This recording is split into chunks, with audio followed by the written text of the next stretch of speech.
now that we've already established some of the getting ready shots, we've got the gown on, we've got a couple other things that look really nice.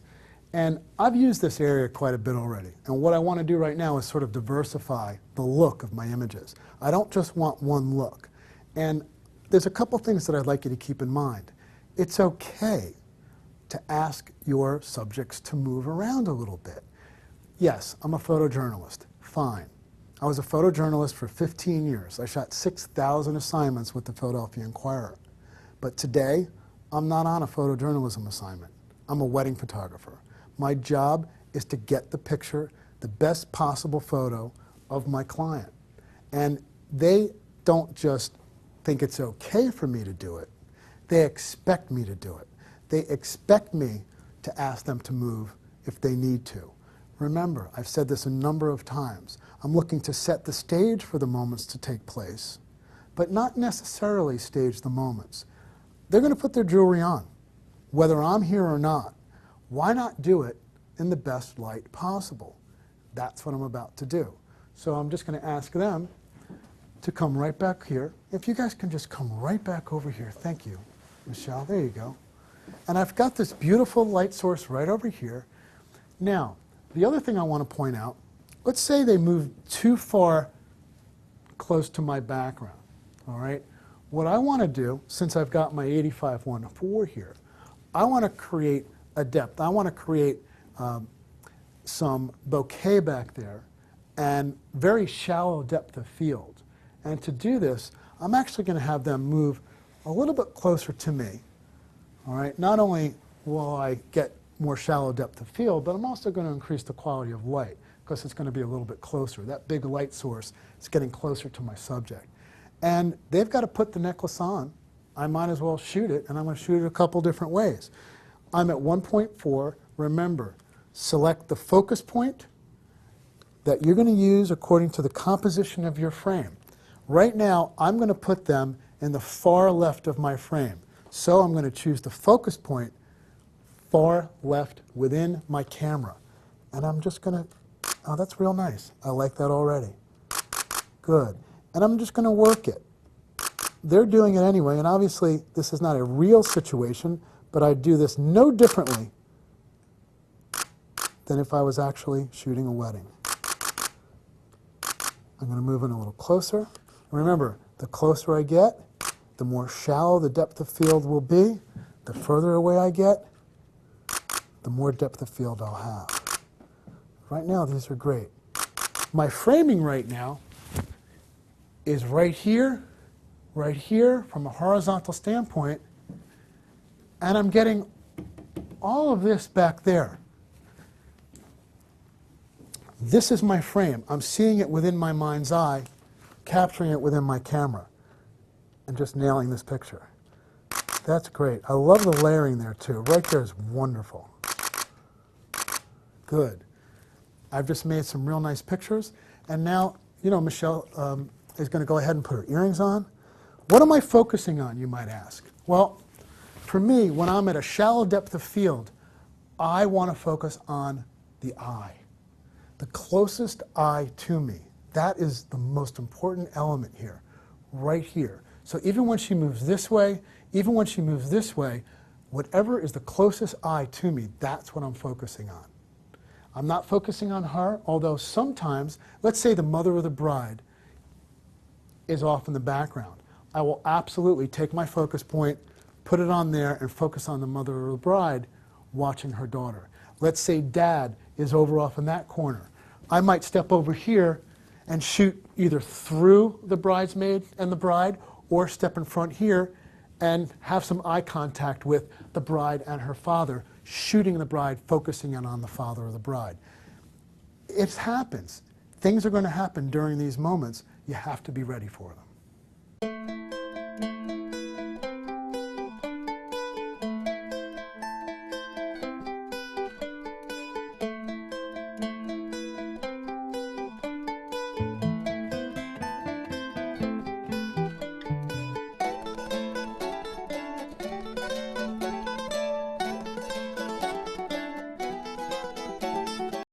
A question that I'm going to get asked, and I know that you've already asked this a few times in your own mind. what metering mode is Cliff using? Well, almost 100% of the time, I'm in matrix metering. Why, you ask? Well, I tend to use aperture priority. And I believe that matrix is going to get me what I need as fast as possible. Now, in this situation right here, can I use a spot meter to get a reading right off of that highlight, because that's what I want to capture to begin with? Can I use a spot meter to get that? The answer is yes, I absolutely can.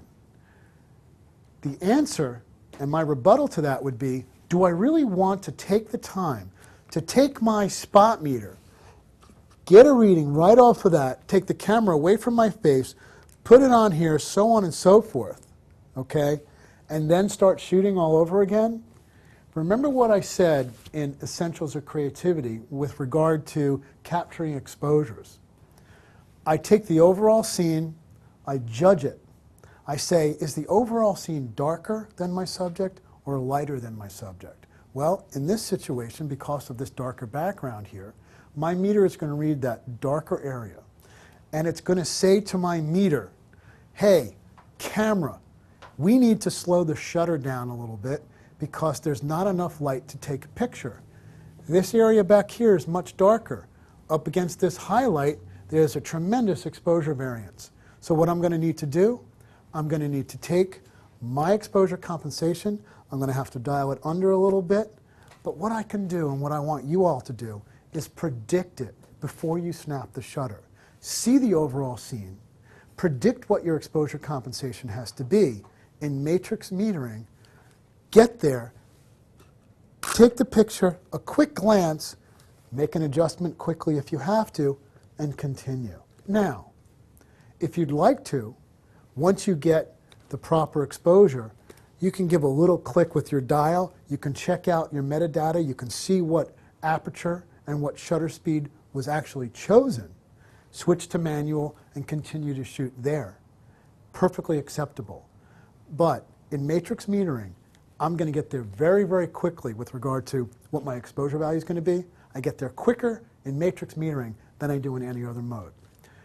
Spot metering would be wonderful if you're in a situation like a concert, where you have all this concert lighting, you're looking to capture the face. Well, in that situation, I would take my spot meter. So nothing's ever 100%. Matrix metering is going to get you there a lot faster than another method.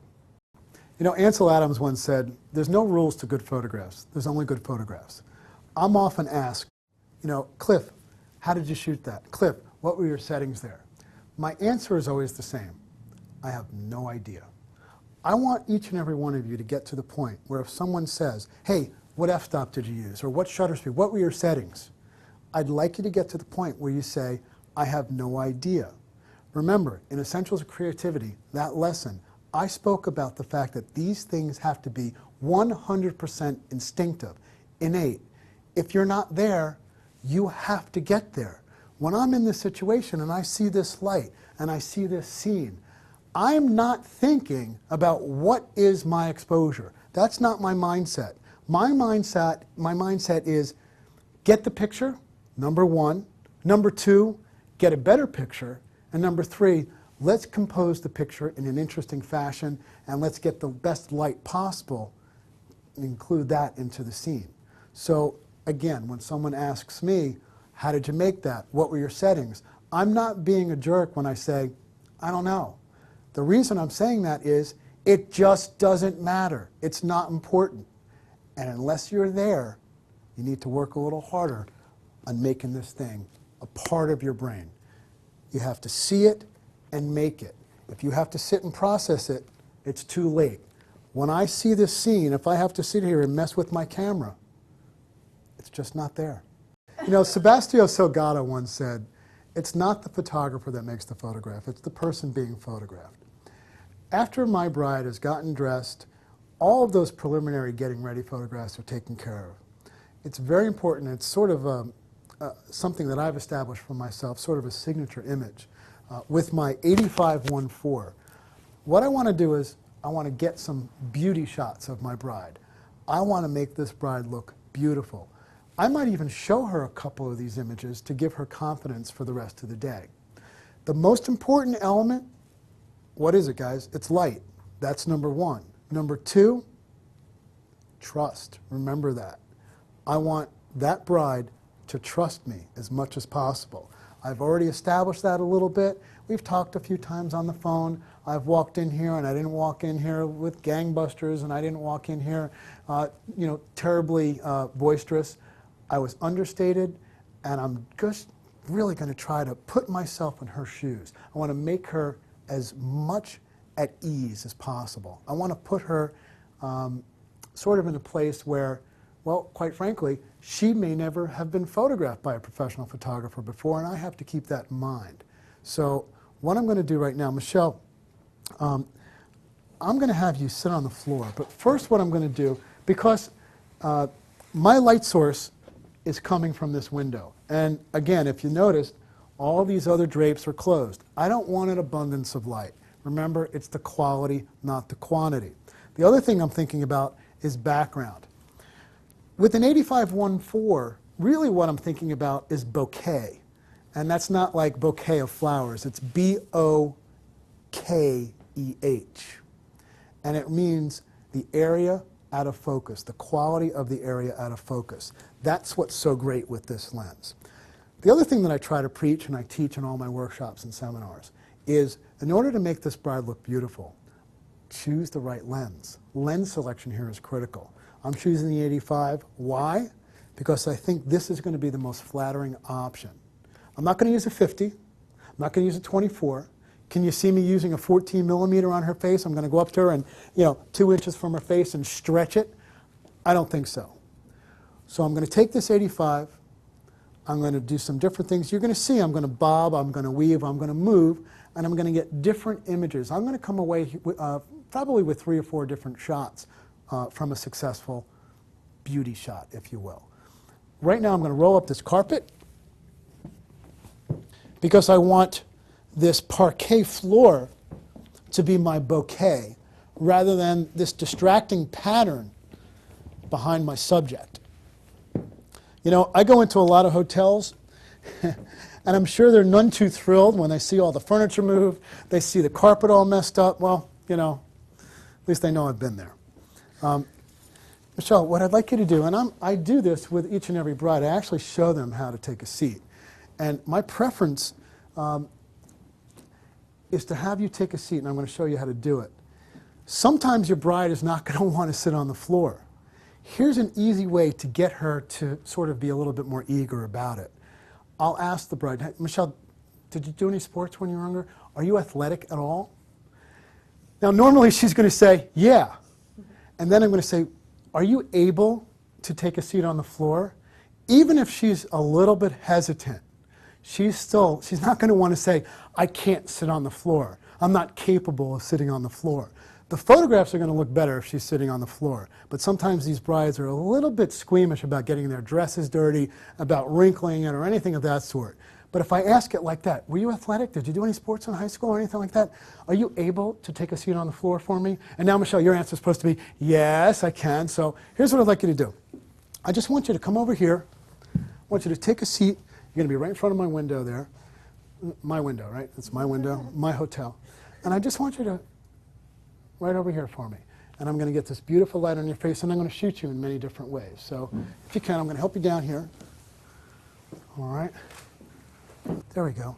I'm going to just have you move slightly closer. That's perfect. Good.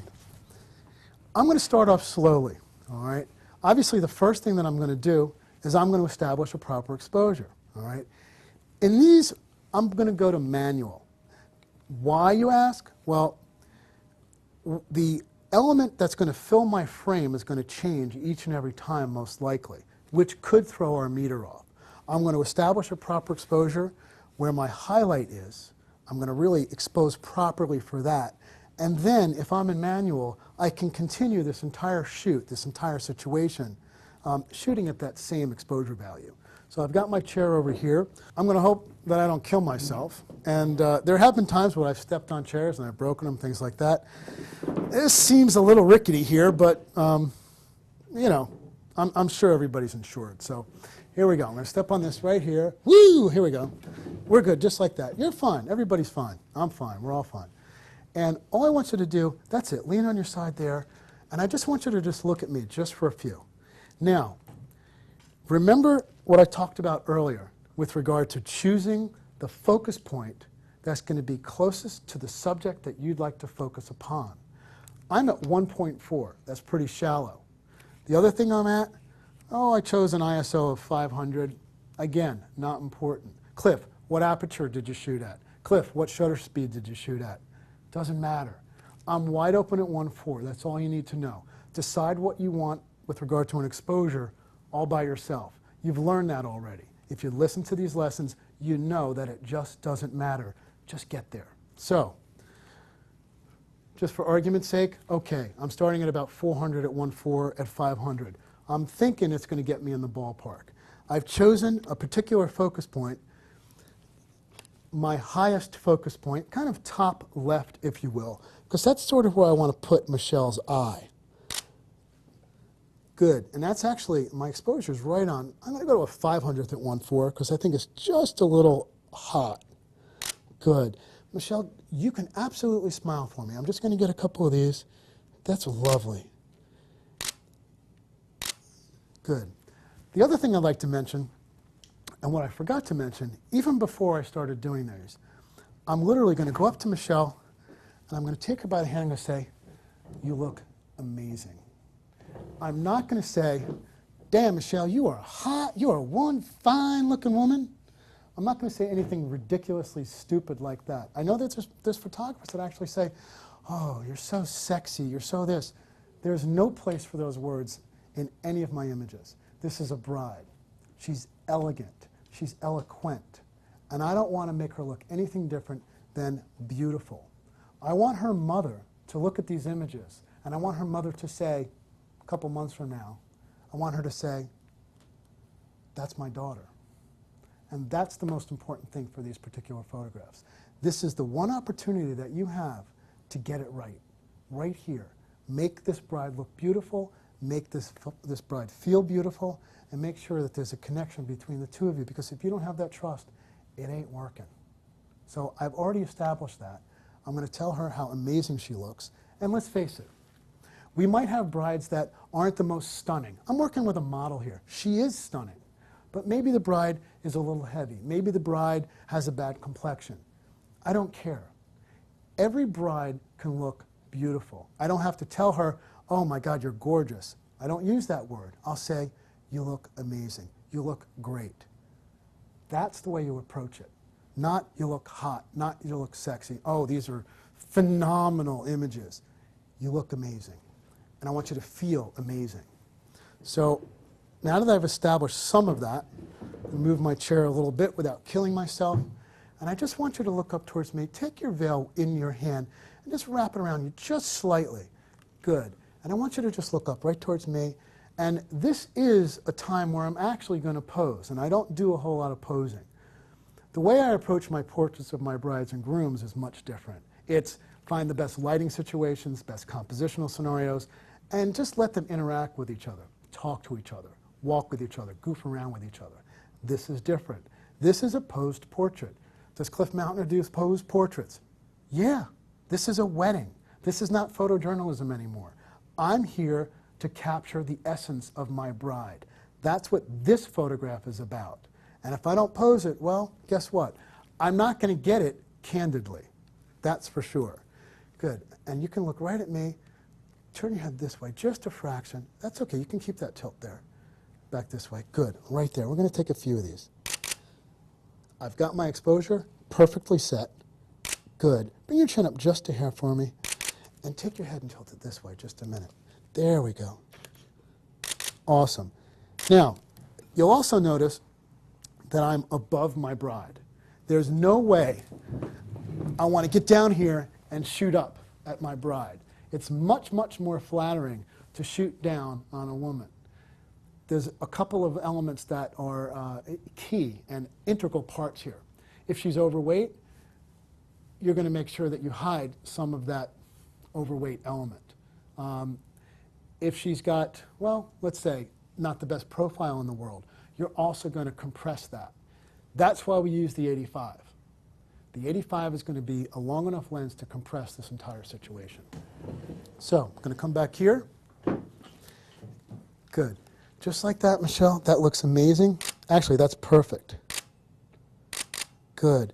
And I want you to feel comfortable enough to smile at me, not smile at me, whatever you want to do right now.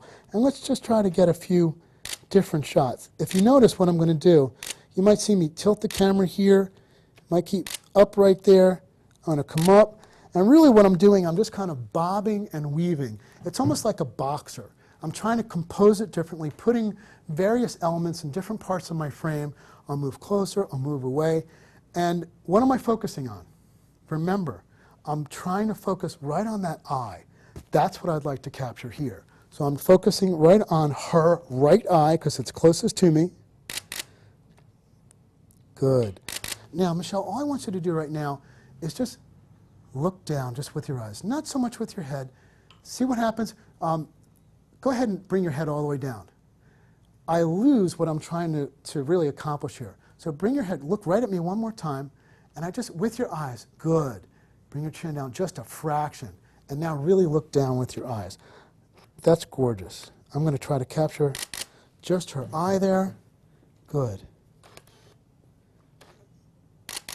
Good. That's great. That's it. You're allowed to smile, Michelle. Good. I'm going to move a little closer. And now I'm going to get more above her to really increase that shallow depth of field below. And now what I'm going to do, I'm going to show Michelle what we're doing here to give you an idea. Usually, when I show, she's really shocked. She's like, oh my God, that's me? And that's usually the reaction I get. What is that doing? That's establishing more of a trust. It's establishing the fact that, okay, she likes the picture. It gives me some comfort knowing that I'm doing something right.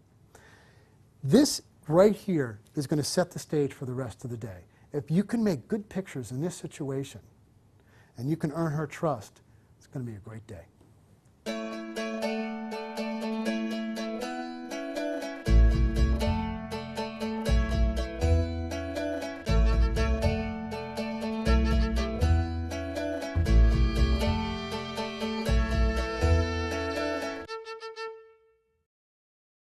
Now, we've already established some beautiful shots of our bride, making her look beautiful. Well, am I done yet?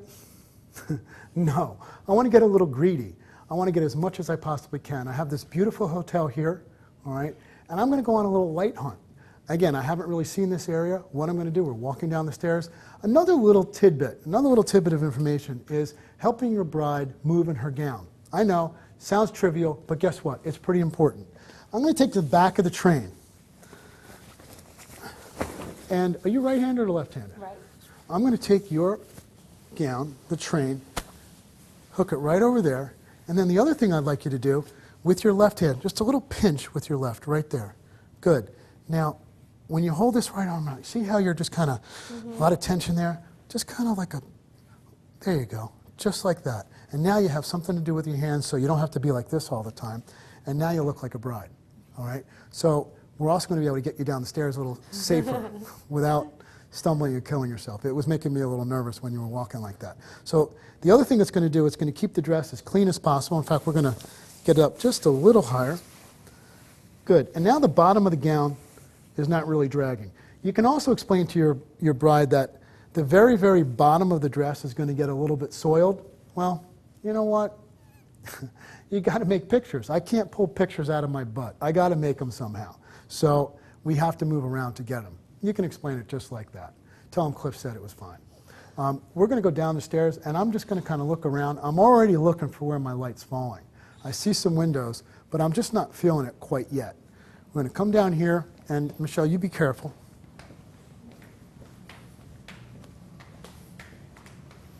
We've got a beautiful room here.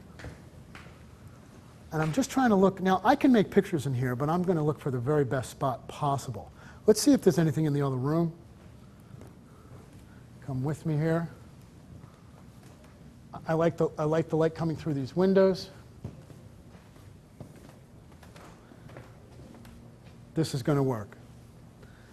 I'm going to bring you this way, Michelle, and I like the way this light's falling over here. We've got beautiful light coming through, very soft light, coming through these 3 windows, which is splashing very soft light on my floor here. What I'm looking for here also is fall off. What is fall off? I'll tell you.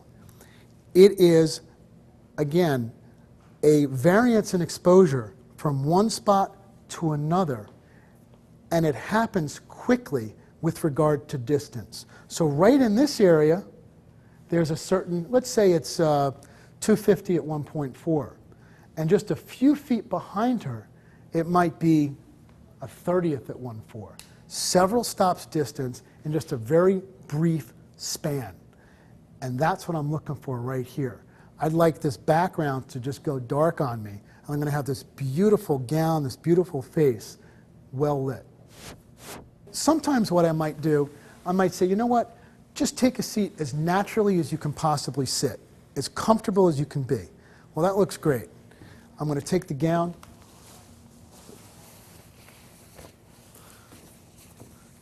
futz with it just a little bit, and wow, that is gorgeous light. I'm going to grab a chair. I really like this picture. I can already see it. All I want you to do right now, good, okay, just with your eyes down. Good, bring your chin up just a fraction. That's gorgeous. Okay, remember, my focus point, because I'm at 1.4, is right on her eye. And notice, I'm not taking my center area focus point here and then recomposing. If you do that, you will miss your focus point. Good. I'm going to get it. Come on, lens. There we go. Good.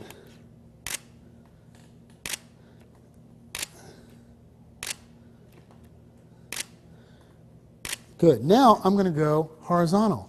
I did all those vertically. And I'm just trying to get as much of an eclectic mix as possible. And Michelle, if you can take your veil and wrap it right around. Good. There we go. The other thing that I'm doing, you might see this hot spot right here. I'm just getting this area right here. If I wanted to get all this, I'd have her scoot back a little bit more. I'm not capturing this area right here because it is a little bit hot. Good. That's beautiful.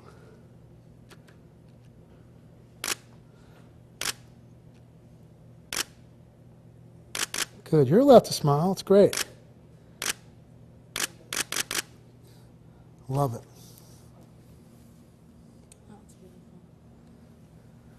So what we've done, we've made some pictures upstairs. We've established the beauty shots of the day.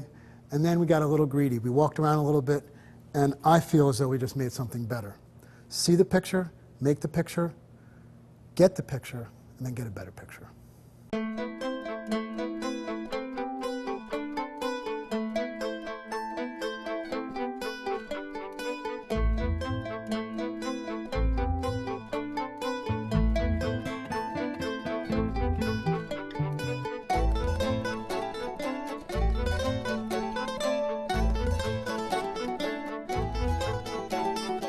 Sometimes we have an adventurous bride. Well, today we have a model, and she's willing to sort of do what I need her to do. We have this beautiful, soft, subtle light here. And what I'm going to do is I'm going to lay down on the ground, and I'm going to use this 85-1.4 at 1.4 in such a great way, because I'm going to capture her eyes here, and then the bouquet is going to be her entire body. And it's all going to go soft and out of focus. This is going to be beautiful. I can predict it. I see it because I see it within my mind's eye. Now, we also have to be careful. Scriv, if you can get a picture, if you can actually see the fact that I'm blocking the light on her face right now. I don't know if you can see that. I'm kind of moving around deliberately. So I got to be very careful I don't do that. As I move down, I can capture that. That's beautiful. And all I want you to do, Michelle, one more time, just kind of look down with your eyes just a little. And I'm going to focus right on your left eye. Good. And close it just a little. That's beautiful. Nice. And now, lift your head up just a little bit more. There we go. Just a little higher. And I want you to look right at me. Bring your head down just a little and right towards me. Beautiful. You're allowed to smile a little bit. There it is. That's absolutely gorgeous. The other thing that I've done, this whole background area here, you might think that this is in my photograph, but it's not because of what we talked about before, which is fall off. The exposure on her face here is several stops different than all of this, the chairs, the tables, even the people sitting behind there. That's not in my frame. In addition to that, I'm shooting at 1:4. You're never going to see it. This is a beautiful shot. We got beautiful soft light on her face. Right now, the sun just came out, so this area on her dress is hot. I would not shoot this right now, so I'm sort of screwed by this light. I guess I also want to point out, I want to reiterate the fact that this scene is not exactly ideal, but the light is ideal. So what are we doing here? We're sort of turning shit into shinola. You know what I'm saying? We're taking an ugly scene, taking lemons, making it lemonade. And there's absolutely nothing wrong with this scenario because we just made a beautiful picture.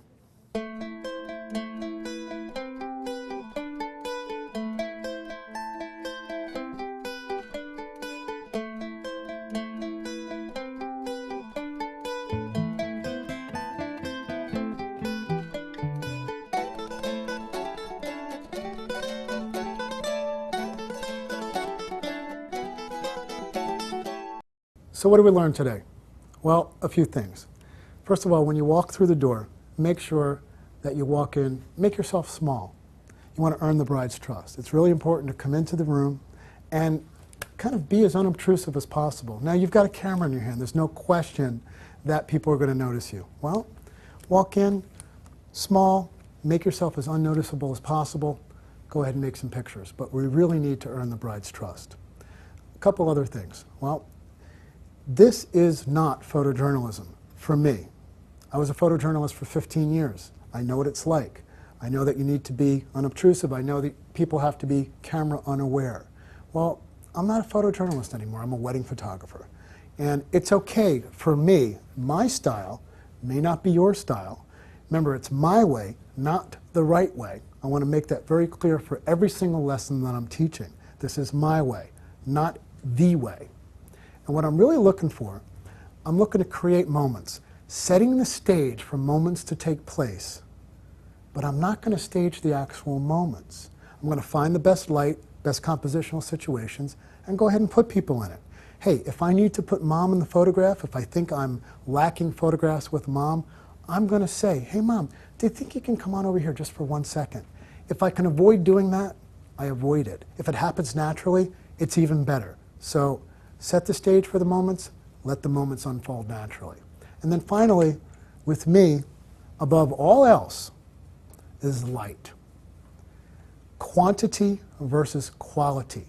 It's not the abundance of light. When we came into this hotel room, there was light everywhere. It was spilling, bouncing all over the place.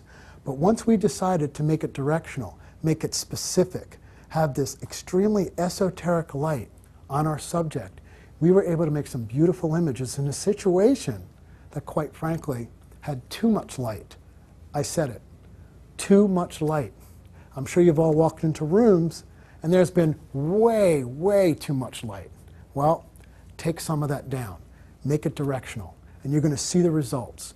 Utilize it, and you'll be rewarded.